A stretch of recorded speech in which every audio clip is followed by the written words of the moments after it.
Hola amigos, ¿cómo están? Me da mucho gusto que estén ahí y yo estar con ustedes. Como el compromiso es deuda, nosotros estamos cumpliendo para transmitir el día de hoy algo que les va a servir mucho. ¿Cómo sembrar en los niños el amor por los libros? ¿Cómo funciona esto? ¿Qué es el amor por los libros? ¿Cómo se forma la personalidad humana? Es que bienvenidos esta tarde de martes 8 de agosto de 2017. Ayer entraron ya los chamacos de prepa y de universidad, en la UNAM y en otras universidades, de manera que ya la casa está más tranquila, ya hay chamacos en la escuela, pero muy pronto se va a ir los de secundaria y los de primaria y vamos a retomar, reiniciar el año escolar. Quedan unos cuantos días de vacaciones. Hay que aprovecharlos, esos cuantos días de vacaciones. Hoy vamos a tocar un tema de desarrollo humano.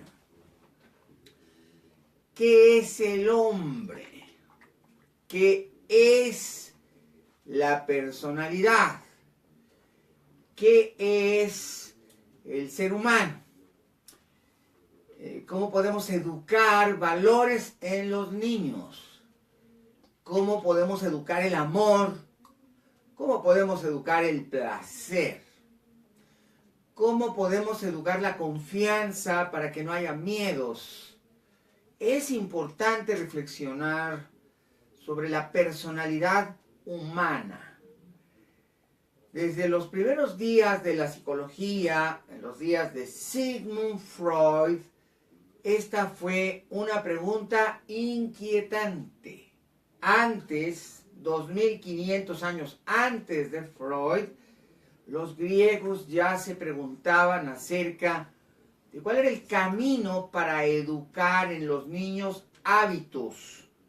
Hábitos, por supuesto, de excelencia, para crear una excelencia personal. Hábitos de excelencia personal. Es importante entender cómo se va formando la personalidad. Freud tuvo una hija admirable, que lo cuidó hasta el final de su vida y que siguió sus pasos. De los 6 hijos de Sigmund Freud, 3 varones, 3 jovencitas, solo uno o una de ellos, Anna Freud, siguió sus pasos y se convirtió en psiquiatra. Una de las primeras psiquiatras de la historia.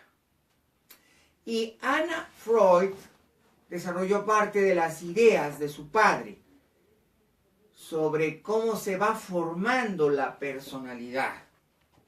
Los niños nacen, pero no nacen de la nada. Nacen de una semilla. Los niños vienen desde su origen de un ser sistémico. Esto es desarrollo humano. Los niños humanos son humanos. No es que se vuelvan humanos, es que siempre fueron humanos. Por lo tanto, la personalidad tiene una vía genética que viene de la semilla. La personalidad esencial del ser humano tiene bases genéticas. Otras son aprendidas o son educadas.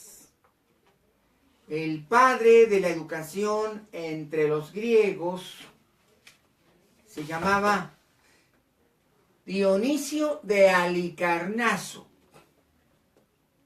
Obviamente era de la ciudad de Halicarnaso y dedicó toda su vida a educar a los niños.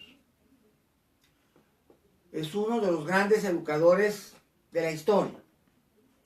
Y él descubrió que los niños lo son y que son humanos desde el momento esencial, aún antes de nacer. Aún antes de nacer, los niños humanos ya son humanos.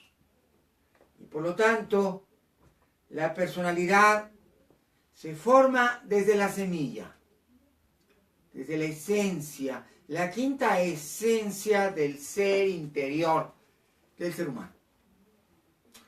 Antes de nacer, los niños dan señales de la nueva conciencia. La nueva conciencia de la nueva personalidad. Al quinto mes, el cerebro del niño que apenas va a nacer ya tiene los primeros rasgos de conciencia. Se activa su oído. Esas ventanas por las que nos asomamos a la vida y que son los tres canales: mirar, oír y sentir, movernos o tocar. Esas ventanas ya están en proceso de apertura aún antes de nacer. Los niños pueden oír antes de nacer. Hoy lo sabemos a través de la neurociencia. Pero de algún modo Dionisio de Halicarnaso es el primer ser humano que habla de esta conciencia infantil o preinfantil. Antes de nacer, los niños se mueven. Su canal kinestésico ya está abierto. Y las madres nos dicen: me dolió porque se está moviendo. Y sí se mueven, igual que escuchan. La tercera ventana no se abrirá sino hasta después del nacimiento. Y tardará en madurar por lo menos 6 meses. Los niños, por lo tanto, sus primeras ventanas a la vida y a la conciencia son los canales kinestésico, me muevo, y auditivo, escucho. En la India antigua de las Upanishads, hacia el año 2000 a.C., en la India antigua de los Brahmanas, que son estos libros de los Vedas, se dan consejos a las madres para educar a sus niños. Se les dice: mécete y arrúllalos y cántales, porque aunque tú no los puedas todavía abrazar, ellos te están escuchando. Esta intuición indostánica de una de las civilizaciones madres de la humanidad era una afirmación temeraria hace 4000 años. Pero hoy los nuevos estudios neurológicos sobre el cerebro infantil nos dicen que no hay edad para mostrarle el amor a nuestros hijos. Los hindúes tenían razón. Hoy sabemos que los niños antes de nacer responden a las emociones humanas. No tiene tanto que ver con lo que escuchen, sino que tiene que ver con la comunicación que se da entre el niño que está por nacer y la madre a través de otras vías. La conciencia humana se codifica a través de hormonas. 40 hormonas. Yo hablo de estas 40 hormonas en este libro que ustedes pueden leer y conseguir en mi oficina, en Anaxágoras 915, Colonia del Valle. Ahí pueden comprar este libro. Yo lo escribí después de regresar de Tokio, en donde estuve unos años preparándome en el estudio de la ingeniería del pensamiento. Y este es un libro de ingeniería del pensamiento. Las 40 hormonas que se producen en el cuerpo y en el cerebro son la primera etapa de comunicaciones entre el niño y su madre.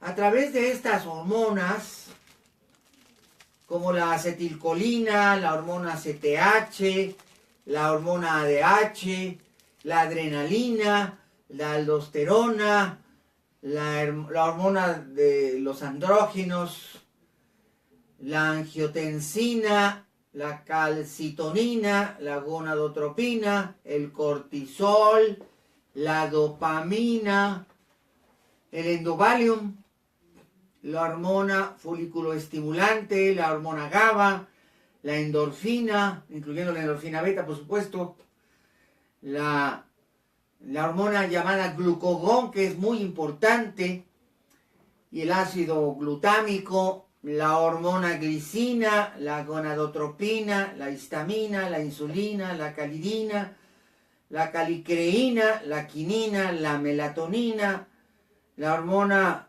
melanocito estimulante, la hormona noradrenalina, el estrógeno, la oxitocina, etc. La secretina, la serotonina, todas estas hormonas fluyen por el cuerpo de mamá y por el cuerpo del bebé, a través de ese lazo de unión que es el cordón del ombligo, el cordón umbilical. Si mamá siente miedo, el niño sentirá miedo porque aumentará la noradrenalina y la adrenalina. Si la madre está feliz y llena de placer y bienestar, entonces el niño recibirá serotonina, oxitocina, dopamina y participará de ese bienestar. Aunque ellos están todavía en vida intrauterina, en medio de los líquidos amnióticos, su conciencia está despierta. Hay una media de conciencia, y esto es el desarrollo humano. Esto es el proceso de creación-cognición. Son las primeras experiencias del bebé. Y aún no ha nacido, pero su personalidad está en formación. Esta capacidad de sentir dolor y placer, cansancio y sueño, ya son el 20% de su personalidad que se está formando en el vientre de mamá. Hay una vida humana esplendorosa y en plenitud en el interior del cuerpo de la madre. Hay que tener conciencia de todo esto. Y es la primera etapa de la conciencia, que ocurre dentro del vientre de la madre, una relación de trascendencia con el placer y el dolor. Esto ocurre antes de nacer. En el sexto, séptimo, octavo y noveno mes, esta actividad se incrementa. De hecho, el sentido del placer y del dolor en los niños que van a nacer está en plenitud. Estas preguntas se las hizo nada menos que la hija de Sigmund Freud, Anna Freud. Ella dio las primeras respuestas que 100 años después se han completado. Una criatura humana vive en el vientre de su madre y es una criatura de conciencia. Y después vendrá una ulterior evolución. Pero los primeros dos sentidos, oír y sentir, moverse, con evidencias claras, están en plenitud antes de nacer. Después de nacer, en cambio, se formará el tercer gran sentido o canal de conciencia. Esta tercera ventana hacia la vida, la capacidad de mirar, ver, que es mucho más tardía porque mirar y ver requieren de la luz. Sin esta lluvia de fotones, partículas de luz, los ojos no despiertan. Y adentro del vientre de la madre no hay luz, ni siquiera una poca, ni siquiera una penumbra. Pero en cuanto los niños han nacido y salen al exterior, las partículas de luz irrumpen en sus vidas y al principio es algo muy molesto. Los niños permanecen con sus ojitos cerrados después del nacimiento porque aún las células de sus ojos no están maduras. Tardarán 6 meses en madurar los conos y los bastones de sus ojos, de sus retinas. Tardarán 6 meses en poder diferenciar los colores. Los primeros días, las primeras semanas, los ojos apenas ven en blanco y negro, pero no ven colores, porque los primeros en madurar son los bastones, responsables de ver en blanco y negro, responsables de ver en poca luz, responsables de ver la realidad en claroscuro. Pero a la 7ª semana, los 3 tipos de conos que tenemos en las retinas, los que ven el rojo, los que ven el verde, los que ven el azul, se activan. Y al cabo de 8 semanas, un poco más, 10 semanas, 12 semanas, 14 semanas, al principio la realidad se ve como si fueran colores pastel, muy tenues. Después se ven como más coloridos, pero no en plenitud hasta el 6º mes, que entonces sí, ya son colores chillantes y vivos, intensos. El ojo humano ve cientos de rojos, cientos de verdes, cientos de azules, cientos de amarillos, cientos de naranjas, cientos de violetas, cientos de morados, cientos de cafés, cientos de ocres. Pero los colores no los vemos desde el comienzo todos. Los bebés antes del 6º mes ven unos cuantos.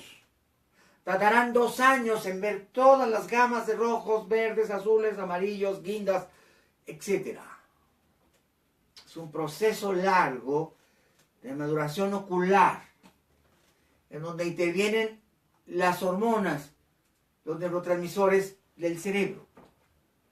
Y viene después ya la visión cromática de la luz y estereoscópica.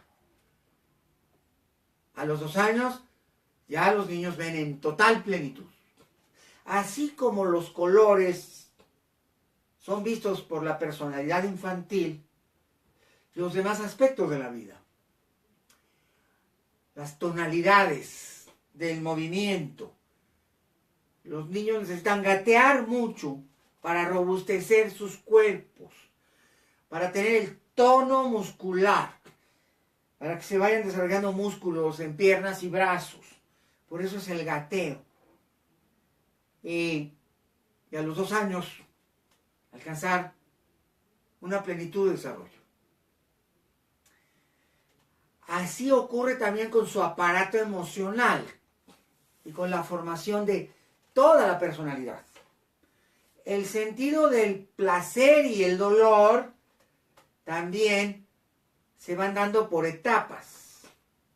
Antes de los 2 años el niño aún no tiene definido un conjunto de preferencias cerebrales que tiene que ver con el placer. Los grandes estudios psicológicos y psiquiátricos que siguieron, los grandes nombres como, por ejemplo, después de Anna Freud, Catherine Horney.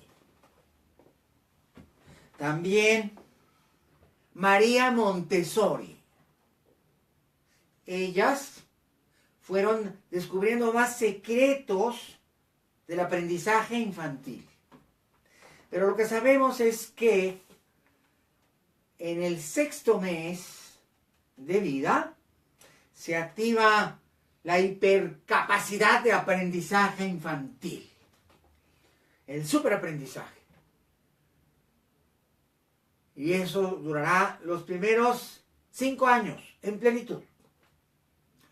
Si nosotros queremos formar el hábito de que lean libros, de que les gusten los libros, que les encanten los libros, que tengan muchos libros, entonces hay una metodología infalible. Esta metodología se llama de contacto. Los niños de 2 y 3 años viven para tocar todo. Gatean y van tocando las paredes, los objetos, todo lo quieren tocar, acariciar, abrazar, ver si es liso o es rasposo, si es frío o es caliente, si es muy liso o muy poroso, si es ligero o muy pesado. Su cerebro está codificando la experiencia de la conciencia y del movimiento y la expansión en una búsqueda permanente e inagotable de integrarse a su mundo. A los 4 años, el 50% de la personalidad se forma. El 50% de sus preferencias y sus gustos de por vida se forman. Y si a los 4 años los libros no son incluidos en su vida, ya no van a estar incluidos nunca. Si el niño se acerca gateando y toma el control del televisor, y lo prende y lo apaga, entonces seguro que en sus preferencias va a estar el televisor, o la pantalla, o la tablet, como está pasando con nuestros niños de esta época. Y si por alguna razón los libros no forman parte de su mundo entre los 2 y los 4 años, ya no van a estar ahí nunca. No existen en su experiencia vital, no existen en su ser experiencial, no existen en su cognición primaria, no existen y no van a existir nunca. No cometan el error, como decía mi abuela, quita esos libros de ahí, no los vaya a tocar el niño, no los vaya a agarrar y los empieza a deshojar. No, al contrario, sino para que están papá y mamá. Ten niño el libro, míralo, ojealo, tócalo, huélelo. Yo una vez me preocupé mucho y tenía a mi analista. Y le dije, doctor Zuckerman, a mí me da por oler los libros. Y todos huelen diferente. No sé por qué lo hago, pero lo he hecho toda mi vida. Este huele como a canela. Y este como a pimienta. Este huele dulce. Y este otro huele salado. Pero es muy difícil que si yo abro 50 o 100 de estos libros, todos me huelan igual. Todos huelen diferentes. Y yo pensé que estaba volviendo loco. Y entonces el doctor Zuckerman me dijo, ¿a qué hora tuviste tu contacto con los libros? ¿Qué edad tenías? Y yo le dije, pues mis primeros recuerdos es que yo gateaba y tenía, mi mamá lo único que tenía en la casa eran libros, no teníamos otra cosa. Pues había una cama, una silla, una televisión, una mesa. Pero sí, lo que sí vi siempre que había demasiado eran libros, apilados desde el piso, arriba de las mesas, en los sillones. Había libros, libros, libros, libros. Me dijo entonces los libros fueron tus juguetes de niño. Le digo, sí, yo me imaginaba que tenían ruedas y los rodaba así.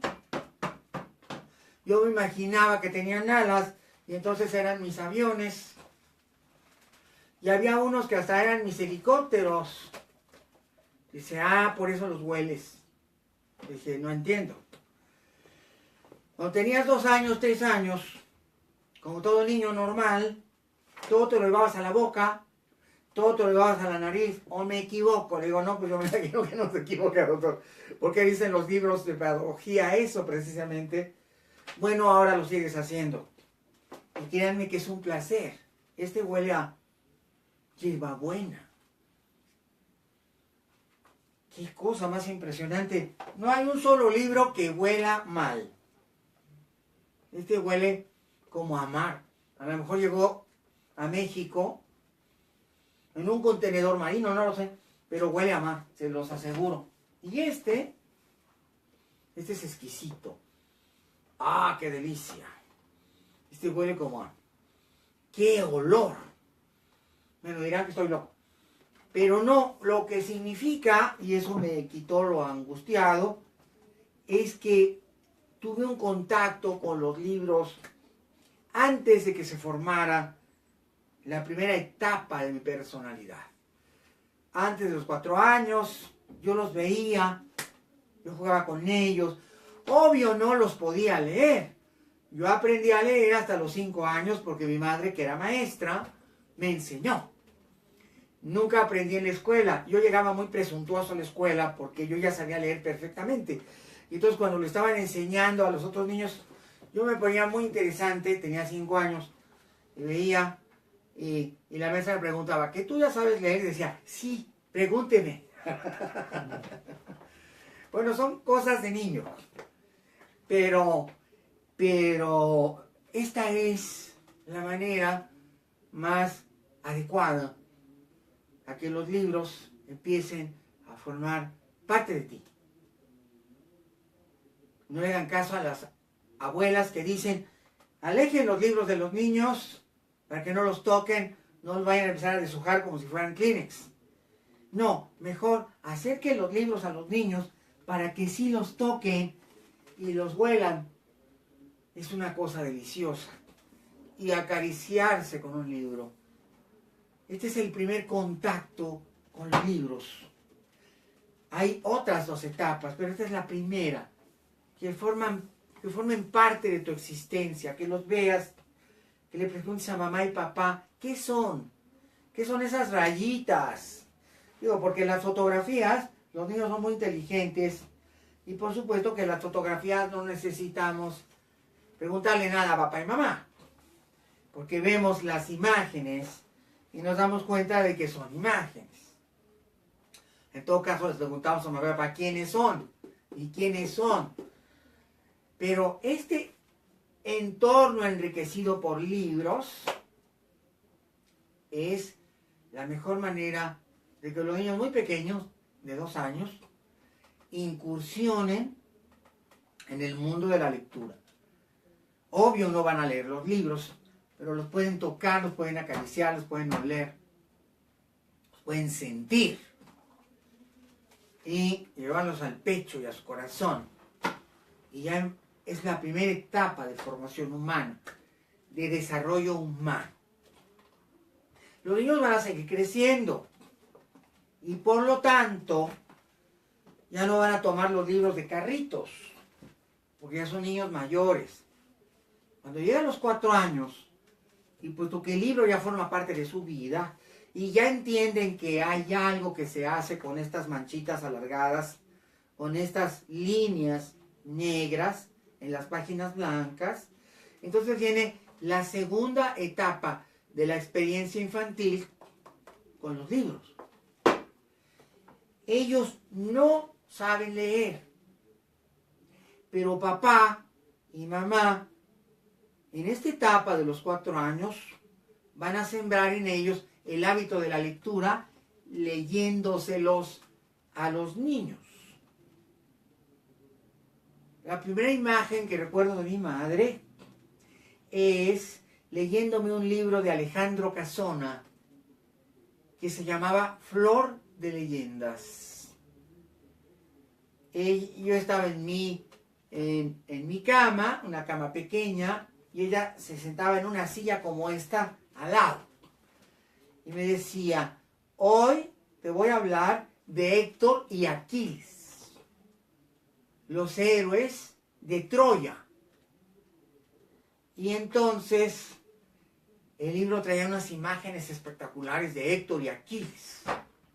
Y me empezaba a hablar de la guerra de Troya, del rapto de Helena, de cómo las 900 naos griegas habían atravesado el mar Egeo para ir hasta el Helesponto, y en aquella ciudad amurallada, llena de fuerza y de poder, desembarcaban y rodeaban la ciudad tratando de conquistarla. Ah, pero los troyanos de Héctor eran tan valientes y tan fuertes que la ciudad de Troya, Ilión, de ahí la palabra Iliada, era inexpugnable. Y habían intentado 200 veces atacarla, pero las murallas eran invencibles. Y aquellos valientes, guerreros, soldados, héroes troyanos, como Héctor, eran verdaderamente héroes. Eran invencibles. Los griegos, que también eran valientes, los griegos de Aquiles, se enfrentaron. A veces se enfrentaban los héroes troyanos con los griegos, los aqueos y los iliatas. Y en uno de estos combates singulares, Aquiles mató a Héctor. Ambos merecían ganar, pero los dioses del Olimpo conspiraron para que en aquella tarde hubiera un vencedor y un vencido.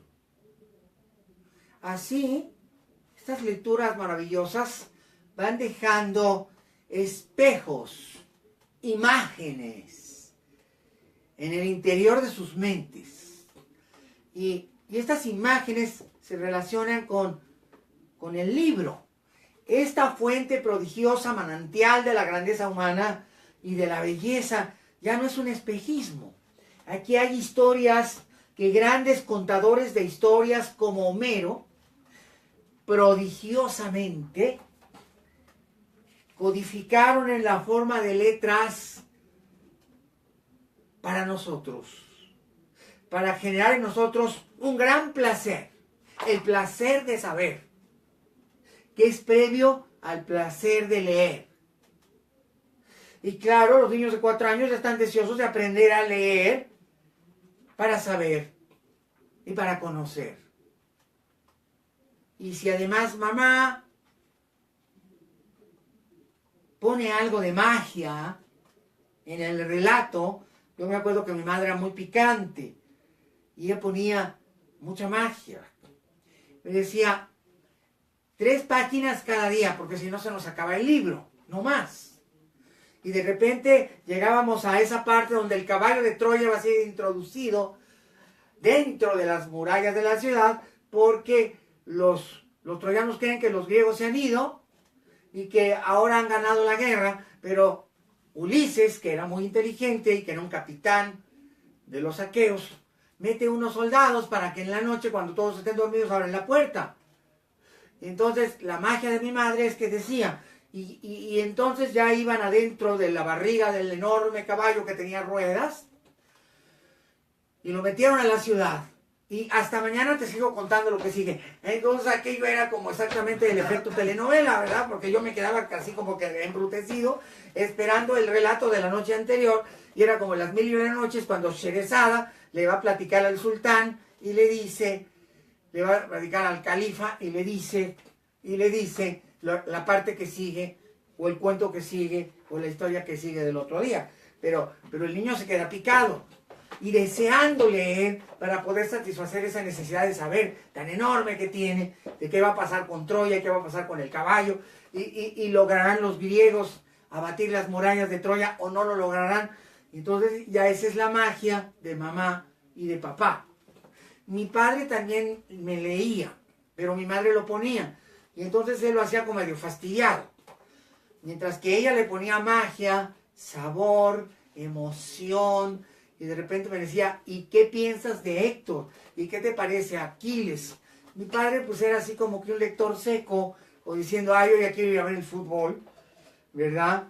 pero mi madre lo ponía y ni modo, no le quedaba más remedio. Y entonces me empezaba a leer y como que, ay, ya. Y yo le decía, no, papá, es que me leen 3 páginas, me falta una.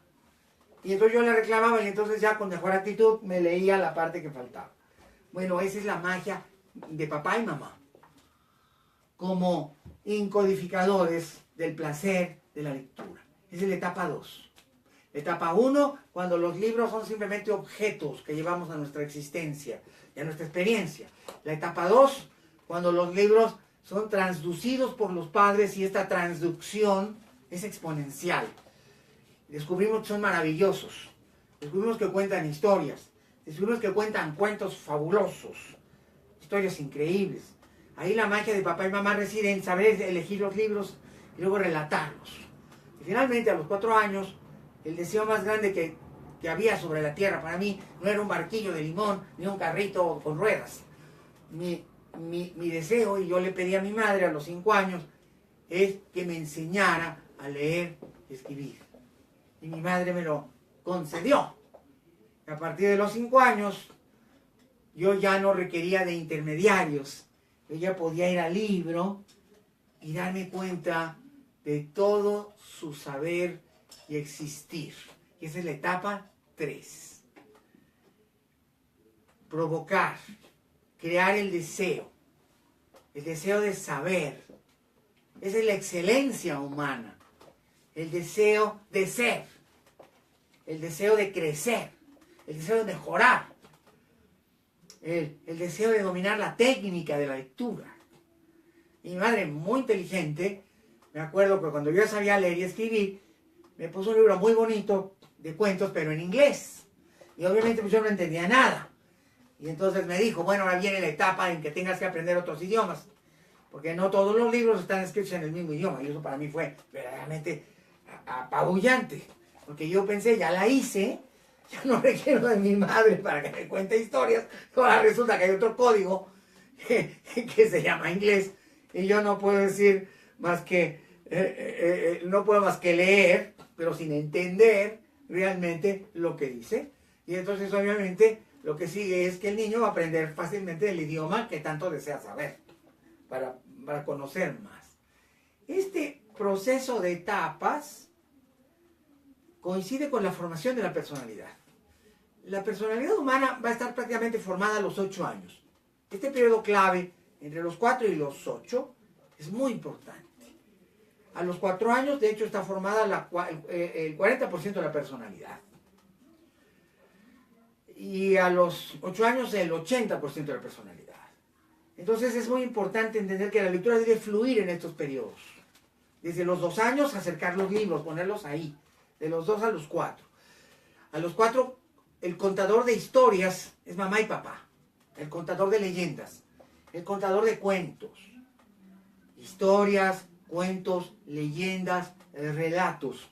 Y estarás programando no nada más un buen lector, es posible que un gran escritor. Así se programó a Juana Inés de la Cruz. Su abuelo le leía cuentos, le acercaba libros.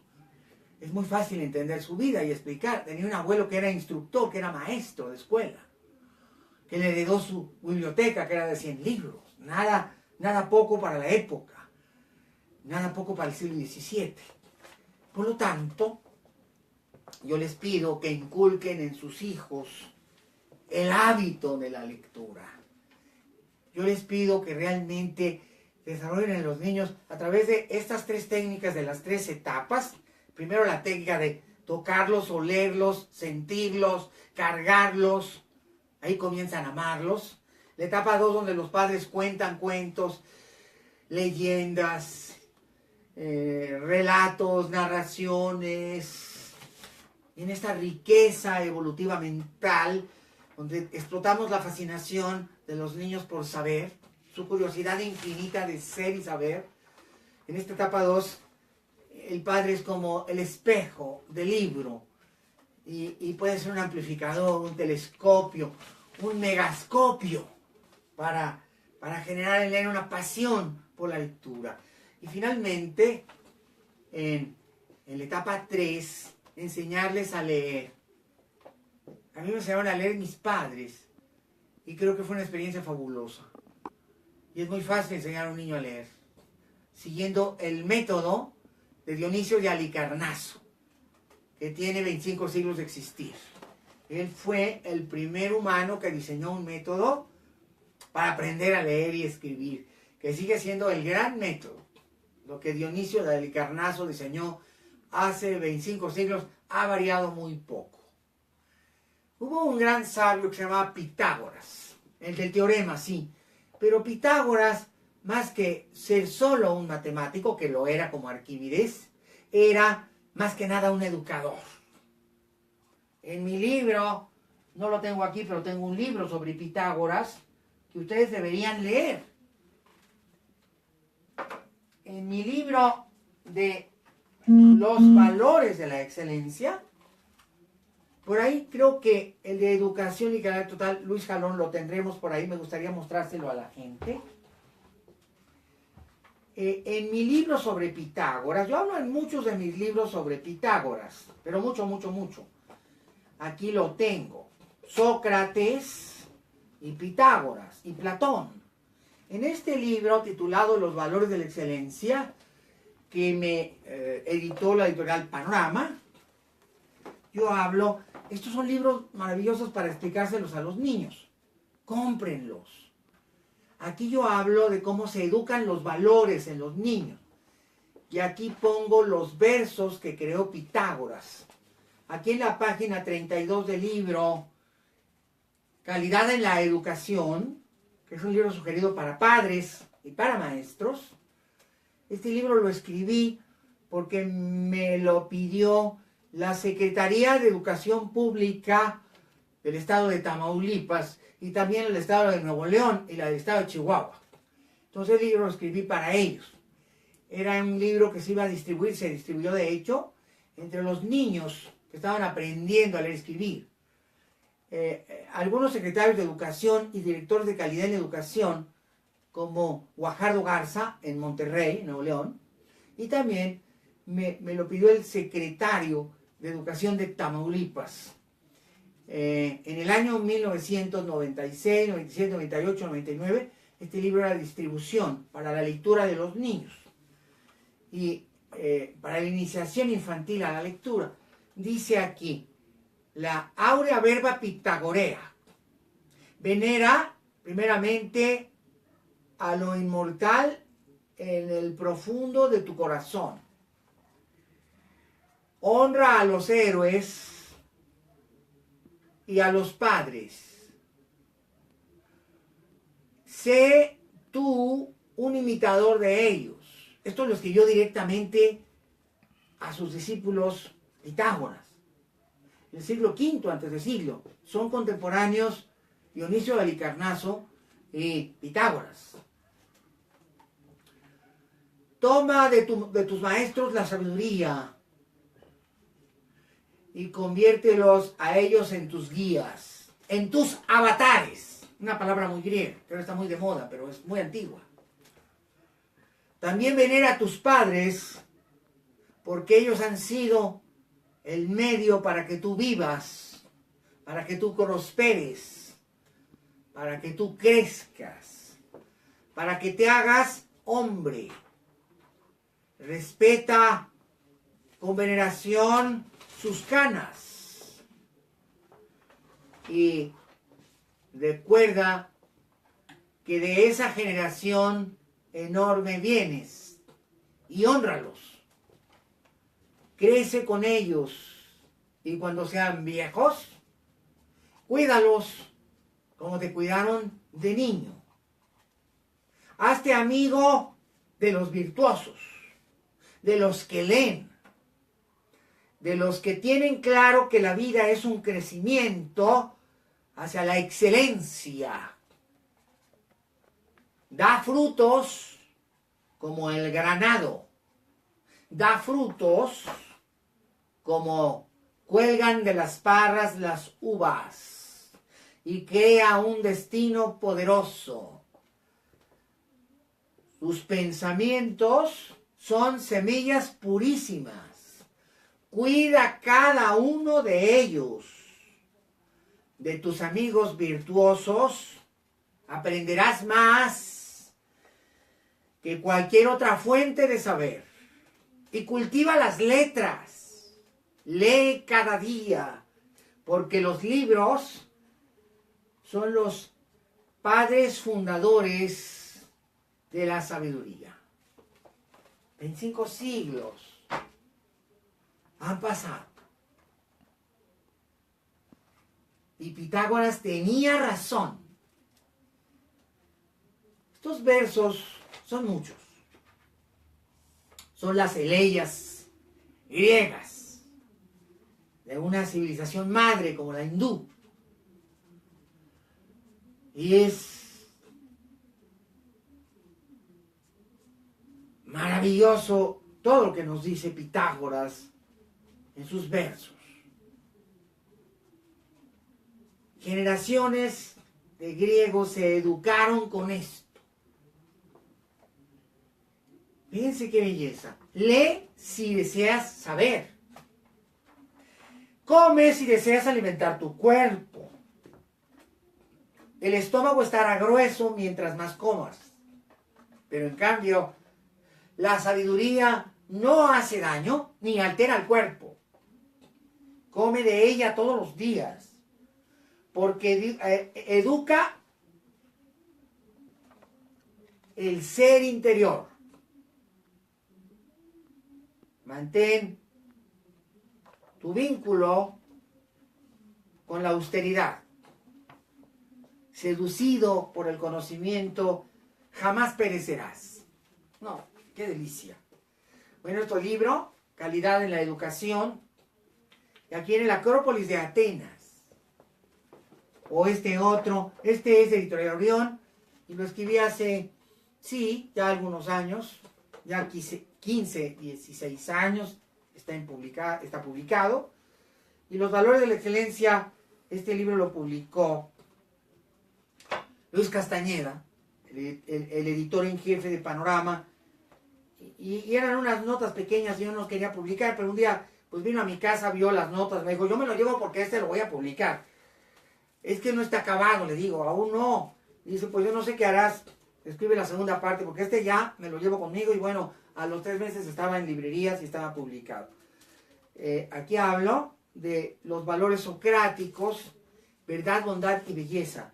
Y vean lo que Sócrates pensaba de los libros. En el ser humano lo importante es crear el carácter, los hábitos. Los hábitos son la esencia del ser. Esos hábitos harán que cuando ellos crezcan, sean grandes o pequeños. Debo terminar, por lo tanto, les dejo estos libros aquí, muy inquietantes. Tengo por ahí un libro grandote que debe estar por ahí. Si me lo pasas, Luis. Digo, este es el más grandote, que parece de ladrillo.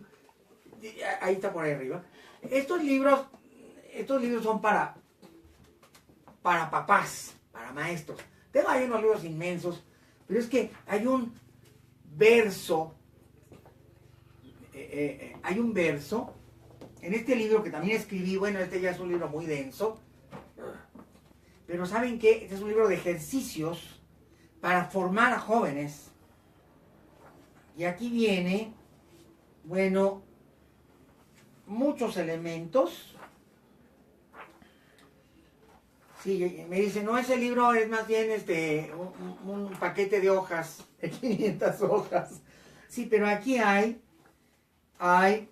muchas herramientas para formar hábitos en los jóvenes y en los niños. Este libro es de pedagogía, lo escribí para pedagogos, para psicólogos de la educación. Pero aquí en este libro pongo cómo deben generarse los hábitos en los niños a través de la programación neurolingüística. Y hay aquí una serie de herramientas de gran efecto en las personas. Por eso quiero leer, ahí vienen también los versos de Pitágoras, porque hay una parte aquí que aquí viene. Fíjense, aquí hay una idea.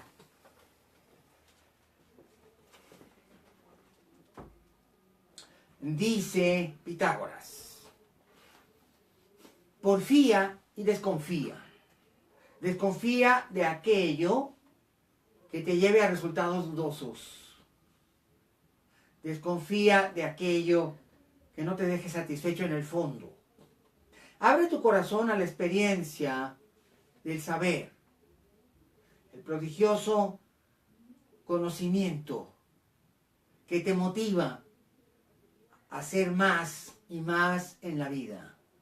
Los dioses nos dieron el regalo de la excelencia, que consiste en ser más cada día y nunca dejar de ser. Practica los buenos hábitos de excelencia y en un proceso de crecimiento sin final, te darás cuenta que los seres humanos podemos ser grandes montañas si nos vencemos a nosotros mismos y en lugar de la adulación seguimos los dictados de la sabiduría.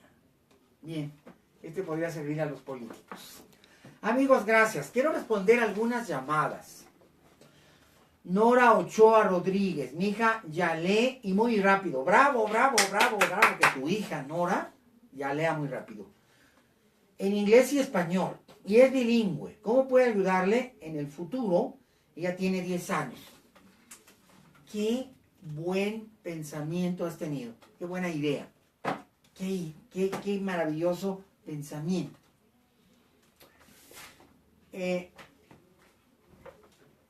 Acércale las grandes explosiones del conocimiento a esta edad. La personalidad sigue formándose. A los 4 años son la primera etapa, el 40%. A los 8 años, el otro 20%. Pero hasta los 16, 18 años se van a formar las últimas etapas de la personalidad. Y sería extraordinario que provocaras en ella, en este periodo de la vida, una degustación de todos los grandes manjares universales. Haz un esfuerzo y ponla en contacto con las 12 disciplinas del máximo saber de Quintiliano. Quintiliano es un educador romano del siglo I. Y Quintiliano decía, y creo que tiene toda la razón, como Karen Horney lo dice en sus publicaciones modernas de psiquiatra, es la edad en donde los viajes ilustran. Ángel, no tienes que hacer viajes a Europa, ni ir a Tijuana.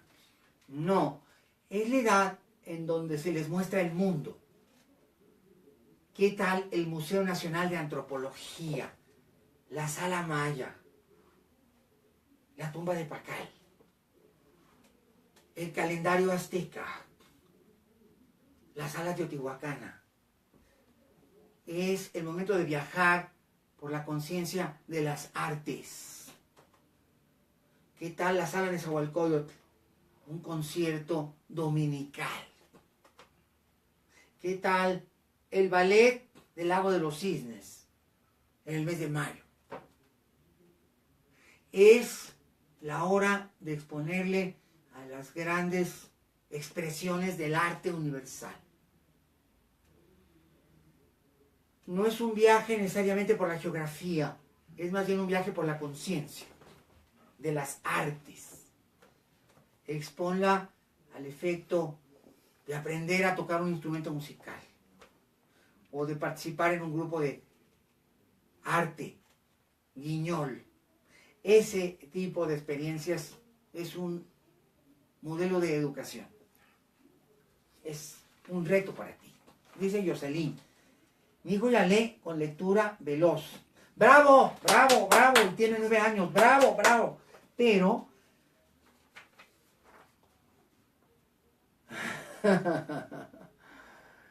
le está dando flojera. ¿Cómo puedo motivarlo? Lo está sobreprotegiendo. No, hay que revisar eso. Los niños flojos los hacemos flojos nosotros. No es que ellos sean flojos. Asígnale tareas y refuérzalo con valores y establece un programa de actividades y no le hagas las cosas. deja que él se esfuerce, déjalo triunfar al alcanzar sus logros, educa la mentalidad de un triunfador y capacítate, entrénate, puede ser una escuela para padres, puede ser mi curso de autoestima, tienes que aprender a conducir sin sobreproteger, no vulnerarlo, dejar que él exprese su poder, dejar que él consiga lo que necesita, no se lo des.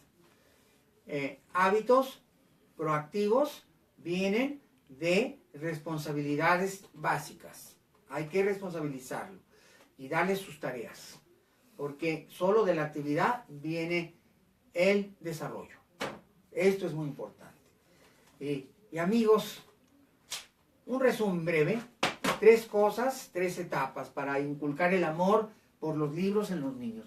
Primero, arte-objeto, el libro arte-objeto, objetos a su alcance. Segundo, los padres relatores y cuentacuentos de los niños. Y tercero, cuando deseen el hábito de la lectura, cuando deseen saber como algo desesperado y necesario, vendrá la lectura para culminar el proceso y cerrar con broche de oro el desarrollo de el amor por la lectura y el amor por los libros. Esto les quise compartir hoy y les recuerdo que ya viene mi curso de lectura veloz.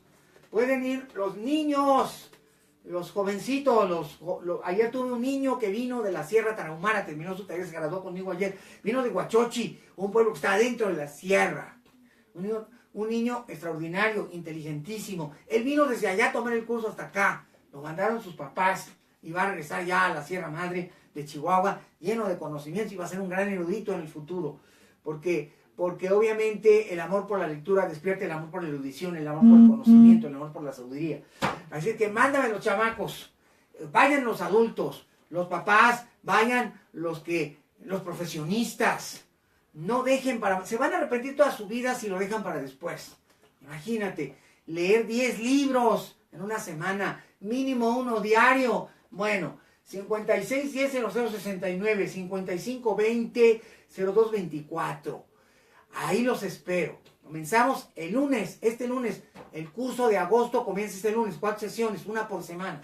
Entonces es el momento de apuntarte. Marca el teléfono 5520-0224 o el 5610-0069. Aquí están los números telefónicos para que vengan a mi curso de aprendizaje acelerado. Técnicas británicas y americanas de estudio. El poder de aprender, la capacidad de ser genios, lectura veloz, mapas mentales. Todo esto es ingeniería del pensamiento, todo es desarrollo pleno, desarrollo humano en plenitud. Y el poder de aprender que es infinito en el ser humano. No lo echen en saco roto, es el momento de comenzar. Y los que van a empezar a la universidad, a la prepa, a la secundaria, vengan conmigo para que sean el mejor de la clase, el orgullo de su país, el orgullo de México, el orgullo del mundo y el orgullo de sus familias y de ustedes mismos. No lo echen en saco roto, 5610-0069, 5520-0224, de 10 de la mañana a 6 de la tarde todos los días de lunes a viernes.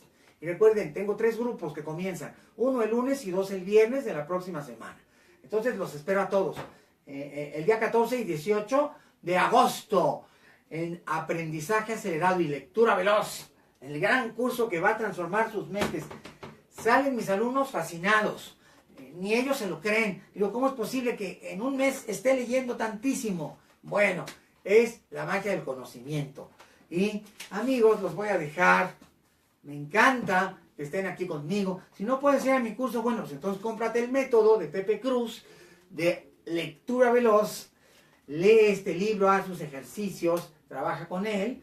Y obviamente este libro lo puedes conseguir en Anaxáhuara 915, en la colonia Narvarte. O puedes llamar al 5520-0224 y también te van a dar dónde conseguirlo. Obviamente se distribuye en las librerías de toda la República. Amigos, gracias por haber estado conmigo. Vamos a despedirnos. Estoy viendo los deditos azules, ¿verdad? ¿Dónde están los deditos azules? ¿Tampoco se van a ir y van a dejar sin deditos azules y sin corazoncitos rojos, caritas amarillas? Quiero la lluvia de corazones. Ahí están, sé que ahí están. Amigos, muchas gracias. Esto es lo que les compartí el día de hoy. Lluvia de corazones, lluvia de deditos azules, lluvia de caritas amarillas. Soy su amigo el Dr. Pepe Cruz. Los quiero mucho, desde lo más profundo de mi corazón. Los quiero mucho. Sé que están ahí, sé que su deseo de saber, de crecer y de aprender es infinito. Ahora todos los días estoy haciendo el esfuerzo por estar con ustedes, porque ya vamos a regresar a Radio Centro ya me habló y me dijo, ya, métele calor porque ya vamos a empezar en Radio Centro. Entonces aquí todos los días, los espero todos los días, entre 3, 4 de la tarde, todos los días, para darles más sorpresas, más conocimientos. Y muy pronto ya estaremos en las ondas cristianas. Ya viene el programa de radio de Pepe Cruz. El programa de Volver a Empezar. Y todos mis compañeros van a regresar. Va a ser maravilloso, va a ser extraordinario, va a ser delicioso. Amigos, gracias. Lluvia de corazones, lluvia de gritos azules, lluvia de caritas amarillas, la lluvia de su amor que yo siento en lo más profundo de mi ser y mi corazón, y les agradezco enorme y infinitamente. Y si me voy es porque tengo que dar una conferencia a las 6 de la tarde y tengo que llegar hasta el centro área, allá, por Paseo de la Reforma. Si no, aquí me queda otra media hora con ustedes. Amigos, muchas gracias, los quiero mucho, infinitamente. Pasen esto y compártanlo con todos sus amigos. Y nos despedimos diciendo, como decimos todos los días, sí puedo, es fácil y lo vamos a lograr.